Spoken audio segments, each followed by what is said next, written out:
Good morning, everyone. We're continuing here in the KITZUR HILCHOS Shabbos. These are the laws of Boirer.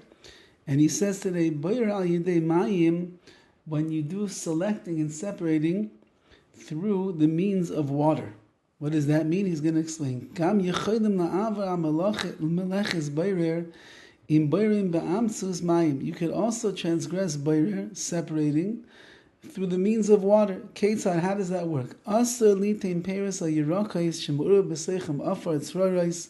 You cannot take fruits or vegetables that have dirt and stones, pebbles mixed in with them, or sharp psalas, or any other sediment that might be there.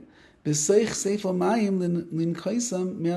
cannot put them into a bowl of water to cleanse them from the psalas, from the things that you don't want. Since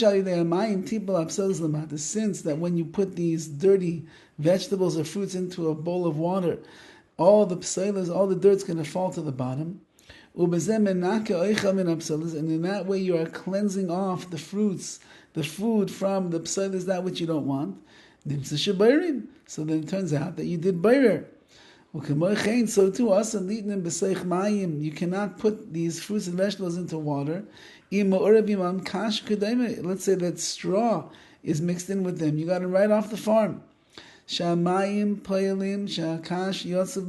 what's the water going to do?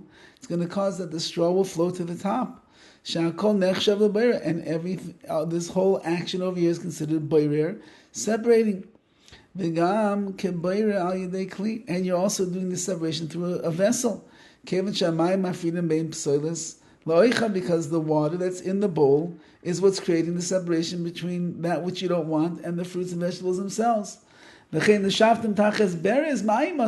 to rinse them under a faucet is going to be usher. It's not going to be permissible. That's also considered bayrer. Because if you put that dirty carrot underneath the faucet and the dirt ends up getting washed off with the water, so you're doing bayrer. Nevertheless, says the KITZUR over here, we are allowed to wash fruits for the sake of cleanliness. Just like we always wash. We wash apples and the like. We want to get off the dirt, the grime that is on the peel. So we're allowed to wash them on Shabbos also. Now, however, if it's more than just you want to clean your apple because you don't like all of the germs that might be on there, but rather there's dust or there is other kind of schmutzy stuff and dirt that's on the peel, like we find often by grapes tend to be dirtier types of fruits. So too, if a fruit fell on the ground, and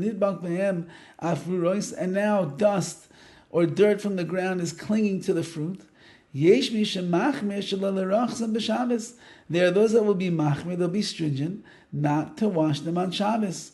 Because they consider that to be boirer as well. Therefore, Lot says, if you want to fulfill the opinion of the machmirim, those that are stringent in this area,